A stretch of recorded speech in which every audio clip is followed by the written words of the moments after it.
தளபதி நம்ம எதிர்பார்க்கறதையும் செய்வார், எதிர்பார்க்காம இருக்கிறதையும் செய்வார். அதுதான் தளபதி. ஓட்டு போட்டு தேர்ந்தெடுக்கிற எல்லா மக்களுக்கும் நான் சொல்ல வேண்டிய ஒரே ஒரு உரிமை என்னன்னா, நம்ம இப்போ போடுற ஓட்டு சிந்திச்சு செயல்பட்டு போட்டோம்னா தளபதியோட வெற்றி நம்ம எல்லாருக்குமே வெற்றியா. என்னென்ன பண்ணுவாருன்றதை நம்ம கேட்கறத விட என்ன செய்ய போறாரு நம்ம எல்லாம் பார்த்துட்டு அதுக்கப்புறம் முடிவு பண்றது தான் கரெக்ட். கோடி இல்ல, கோடி கோடியா பார்த்துட்டு தான் எங்க தளபதி வராரு. கோடி எல்லாம் அவருக்கு ஒண்ணுமே கிடையாது.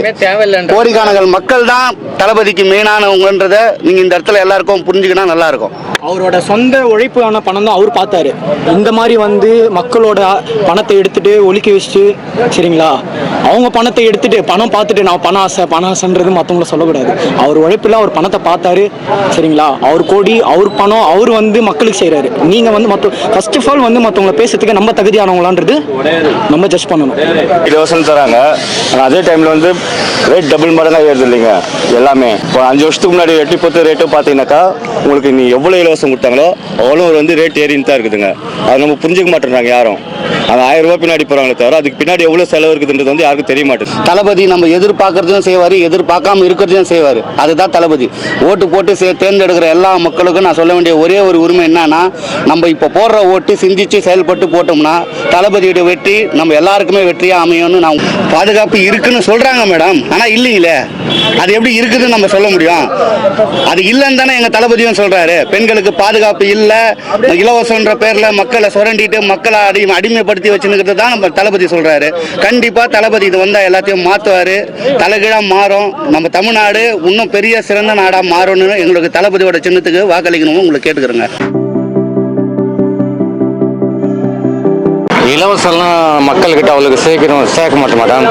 அதே மாதிரி வயசானவங்க கிட்ட வந்து நாங்கள் போய் வீடியோடாக போய் இது விசில் செய்யணும், இதுக்கப்புறம் என் தலைவர் வந்து நல்லபடியாக எல்லாத்தையும் செய்வார் தமிழக மக்களுக்கு.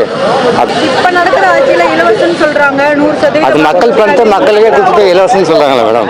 கரெக்டாக மக்களுக்கு சேருது இல்லை மேடம். சில பேருக்கு தான் கொடுத்துட்டு மீதி எல்லாம் இல்லைன்றாரு. அது இல்லைன்னு தானே எங்க தளபதியும் சொல்றாரு. பெண்களுக்கு பாதுகாப்பு இல்லை, இலவசன்ற பேர்ல மக்களை சுரண்டிட்டு மக்களை அடிமைப்படுத்தி வச்சுக்கிறது தான் நம்ம தளபதி சொல்றாரு. கண்டிப்பா தளபதி இது வந்தா எல்லாத்தையும் மாத்துவாரு, தலைகீழா மாறும். நம்ம தமிழ்நாடு இன்னும் பெரிய சிறந்த நாடா மாறும்னு எங்களுக்கு தளபதியோட சின்னத்துக்கு வாக்களிக்கணும் உங்களுக்கு கேட்டுக்கிறேங்க. 100% ஒழிப்பார் மேடம். நீட்டுன்றது காமனா என்னத்துக்காக வைக்கிறான்றது எல்லாருக்கும் பப்ளிக் எல்லாருக்குமே நிறைய தெரியும். அதை கண்டிப்பா எடுப்பேன்னு தளபதி சொல்லியிருக்காரு. இதுக்கு முன்னாடி சொன்னவங்களெல்லாம் செஞ்சாங்களான்னு தெரியாது, ஆனால் தளபதி வந்து சொன்னா செய்வாரு, செய்ததா சொல்லுவாரு. இதுக்கு முன்னாடி இருந்த அரசியல்வாதிகள் அதுக்கு தான் வந்துக்கிறாங்களா? எதிர்கட்சி தலைவர் சொல்றாங்க, ஆளுங்கட்சி தலைவர் அவங்களும் அதுக்கு தான் வந்துக்கிறாங்களா? இப்போ மக்களுக்கு சேவை செய்ய யாரும் வரல, அதுக்கு தான் தளபதி வராருங்க. விமர்சிக்கிறாங்கன்னா இன்னைக்கு அவர் விமர்சிக்கிற அளவுக்கு அவர் பெரிய ஆள் ஆயிருக்காரு, சரிங்களா.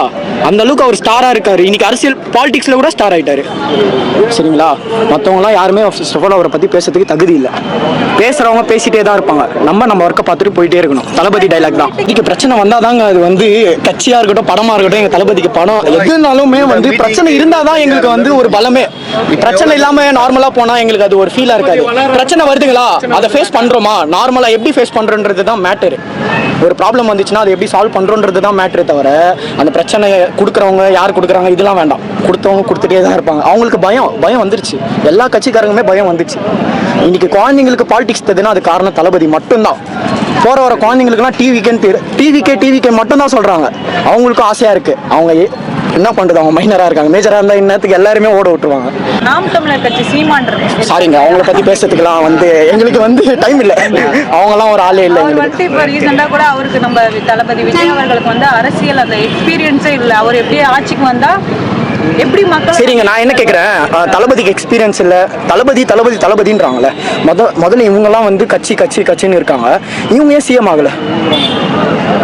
இவங்க ஏன் ஒரு பொசிஷன்ல வரல? ஏன் எதிர்கட்சியும் ஆகலை? இவங்களாம் மக்களை பத்தி தான் பேசுறாங்க. சரி, நீ வர மக்களுக்கு நல்லது பண்ணுவேன்னு என்ன கேரண்டி? எங்க தலைவர் நீ கேட்கறல, நீ வந்தா என்ன கேரண்டின்ட்டு. இப்போ நீ வந்தா என்ன கேரண்டி? நீ என்ன வந்து பண்ணுவ? சரி, நீ இருக்கல இத்தனை வருஷமா இருக்க, என்ன பண்ணிட்ட? நீ இத்தனை வருஷம் இருக்கல, என்ன பண்ணிட்ட? இத்தனை வருஷம் இருக்க, நீ என்ன பண்ணிருக்க? லிஸ்ட் போடுங்க. சரி, எங்க தலைவர் இப்ப சொன்னார்ல, கூட்டணியோட இப்ப வந்து எல்லாருமே ஓட்டு போறாங்க, ஜெயிக்கிறாங்க, எல்லாம் பண்றாங்க. சூரியன் கட்சின்றது அப்பா அண்ணா அவங்களாம் ஆரம்பிச்ச கட்சி. அதே மாதிரிதான் அதிமுகவும். இப்போ அவர் என்ன கேட்கிறாரு, உங்களுக்கு திராணி இருந்தா தில்லு இருந்தா நீ இப்போ ஒரு புதுசா கட்சி ஆரம்பி. உங்க முகம் எல்லாருக்கும் தெரியுதுல, நீ ஒரு புதுசா சின்னத்தை ஆரம்பி. நீ வந்து இப்ப கட்சி ஆரம்பிச்சு எனக்கு ஜெயிச்சு காட்டுன்றாரு. உங்களால திராணி இருக்கா? எங்களால திராணி இருக்கு. நாங்க சோலவா பெர்ஃபார்மன்ஸ் பண்ணிட்டு இருக்கோம். உங்களால் பண்ணி காட்டி ஜெயிச்சு முடியுமா? நீங்கள் ஜெயிச்சிருங்க, நாங்கள் கட்சி விட்டு போயிடுறோம். ஜெயிக்க முடியாது. பணம் கொடுத்தா மட்டும்தான் உங்களால் ஜெயிக்க முடியும். நான் இப்போவும் சொல்கிறேன், நிறைய வந்து பார்த்தீங்கன்னா தப்புகள் நடந்துகிட்டே தான் இருக்கு. மக்கள் நிறையவே இப்போவும் டிஎம்கேன்னு சொல்கிறவங்களாம் எனக்கு கோவம் வரும். ஏன் சொல்கிறாங்கன்றதே தெரியல. பெண்கள் பாதுகாப்பு நீங்கள் கேட்டீங்க, பெண்கள் பாதுகாப்புன்றது முழுசாக இல்லை, தெரிஞ்சவங்க கம்மி. சரிங்களா? நிறைய பேர் வந்து வெளியே வந்து நியூஸாக வருது, ஃப்ரெண்ட்ஸ் சர்க்கிளில் இருக்கிறவங்க, தங்கச்சி மாதிரி இருக்கிறவங்க, வீட்டாண்ட இருக்கிறவங்க, இவங்க எல்லாருமே வந்து சொல்ல முடியாமல் ஃப்ரெண்ட்ஸ் கிட்ட சொல்லிட்டு, அண்ணன் மாதிரி இருக்கிறவங்க கிட்ட சொல்லிட்டு, யாரோ ஒருத்தன் ஏரியாவில் இருக்கிறவங்க கிட்ட சொல்லிட்டு, அவங்க கிட்ட தான் போய் வந்து ஹெல்ப்பாக கேட்குறாங்க. அப்போ வந்து எல்லாருமே சமன்றது இது இப்போ இல்லை, தளபதி வந்தால் மட்டும்தான் எல்லாருமே சமன்றது உறுதி ஆகும். அது வரைக்கும் ஆகாது. அது வந்து எனக்கே தெரிஞ்சவங்க நிறைய தேமுதிக வந்து என்ன சொன்னாங்கன்னா, மேடம் அங்கே தலைமையில் வந்து டிவிக்கு கிட்ட தான் வந்து நிறைய கிட்டத்தட்ட ஒரு 80% வந்து டிவிக்கு தான் சொல்லிட்டு இருந்தாங்க. அவங்க வந்து எப்படின்னா, மேபி அப்போத்துலேருந்தே சொன்னாங்க, எனக்கு தெரியல, எனக்கு அப்போ வந்து நினைவு இல்லாத போதுலேருந்தே அவங்களாம் பணத்துக்கு ஆசைப்பட்டாங்க. இன்னைக்கு அவர் வந்து கேப்டன்ன்றவர் வந்து எவ்வளோ பெரிய ஆள் எல்லாருக்குமே தெரியும். எல்லாரும் மனசில் இருக்கிறவர், இன்னைக்கும் அவர் மனசில் இருக்காரு. ஆனால் அவங்க வைஃப் இருந்தாங்க, கொஞ்சம் நஞ்சம் இருந்தாங்க. அவங்க டிஎம்கேவோட போனவொடனே மொத்தமாக செத்துட்டாங்க அவங்களாம். சரிங்களா? டிஎம்டிகேன்றது வந்து எவ்வளோ பெரிய கட்சி, அவர் என்ன பண்ணாரு. அவங்க வந்து என்ன சொன்னாங்க, எங்கள் தளபதியை பார்த்துட்டு வரலாறை பற்றி தெரிஞ்சுட்டு வந்து பேசுப்பா அப்படின்னாங்க. சரி, உங்களுக்கு வரலாறு தெரியல, உங்கள் வீட்டுக்கார் என்ன பண்ணாரு, உங்கள் வீட்டுக்கார் பண்ணது உங்கள் வீட்டுக்காரோட ஹேட்டர்ஸ் கிட்ட போய் இன்னைக்கு நீங்கள் ஒட்டிக்கினீங்க. அதுக்கு என்ன சொல்றது? பதில் இருக்கா? ஃபர்ஸ்ட் பாலிடிக்ஸ்னா என்ன தெரியுமா? ஃபர்ஸ்ட் பாலிடிக்ஸ் வந்து மக்களுக்கு நல்லது பண்ணுவாங்க. மக்களுக்கு என்ன பண்ணணும்னு மட்டும் யோசிங்க. அவன் ஏன் வளர்றான், அவன் ஏன் சிஎம் ஆகிறான், அதே டே அண்ட் நைட் நீங்கள் இதே யோசிச்சுட்டு இருந்தீங்கன்னா, இதனால தான் மக்களுக்கு நல்லது நினைக்க மாட்டேன்றாங்க. ஏன் நாடு விடுங்க, அவங்க ஏரியா அவங்க தெருவை வளர்ச்சி அடைய விட மாட்டேன்றாங்க. இன்னமும் அங்கேயே தான் இருக்கும். எத்தனை பேர் படித்தவங்க வந்து கவர்மெண்ட்டில் இருக்காங்க? காசு கொடுத்தவன் தான் கவர்மெண்ட்டில் இருக்கான். ஊழல் நடக்குது, கேட்குறாங்களா? இப்போ வந்து எலெக்ஷன் கிட்ட வந்துச்சு, ஜெயிக்கணும். சரிங்களா? இப்போ எல்லாருக்குமே தெரிஞ்சது தானே, 10 ரூபா கொடுத்து 20 ரூபா எடுக்கிறாங்கன்னு எல்லாருக்குமே தெரியும். தெரிஞ்ச ஏன் வந்து போய் அதே கோகையில் விழுறீங்கன்றது தான் என்னோட கேள்வி. சரிங்களா? எல்லாருமே தெரிஞ்சிச்சு. டிவிக்கு வந்து தப்பாக நான் வந்து ஏன் எல்லாருமே தப்பாக பேசுகிறாங்கன்னா, அவங்களாம் ஹேட்டர்ஸ் எப்பவுமே ஹேட்டர்ஸாக தான் இருப்பாங்க. அவங்களுக்குன்னு ஒரு நேரம் வரும்போது தான் அவங்கள பண்ணுவாங்க. சரிங்களா? நான் என்னன்றேன், இத்தனை வருஷமாக இவங்களெல்லாம் பார்த்துட்டே இருந்தீங்க, இன்க்ளூடிங் நாம் தமிழர் கட்சி. சரிங்களா? விசிகே எல்லாருமே பார்த்தீங்க. ஏன் ஒரு புதுசாக வரவரை வந்து நீங்கள் வரவேற்க மாட்டேன்றீங்க? புதுசாக ஒருத்தர் ஏன் வரவேற்க மாட்டேங்க? அவர் யாரும் இல்லை, அவர் தமிழ்நாட்டு ஆளு தான். தமிழ்நாட்டு மக்கள்லேயே தமிழ்நாட்டுக்கு நல்லது செய்யணும் தான் வராரு. சரிங்களா? அவர் வந்து காசை பார்த்துட்டு வந்தவர். இவங்கெல்லாம் இதில் வந்து தான் காசே பார்த்தாங்க. சரிங்களா? யாருமே வந்து நான் நிறைய கோடியாக சேர்த்து வச்சுட்டு இதில் வரல. இவராச்சு அவர் கஷ்டப்பட்ட காசில் படம் நடிச்சுட்டு அவர் வந்து இப்போவும் வந்து அவர் சொல்லுவார், நான் வந்து என்னோட கரியரை விட்டுட்டு வரேன்னா, அவர் கரியரின் உச்சத்தில் தான் இருக்காரு. அவர் நினச்சாருன்னா இன்னும் எங்கேயோ போகலாம்.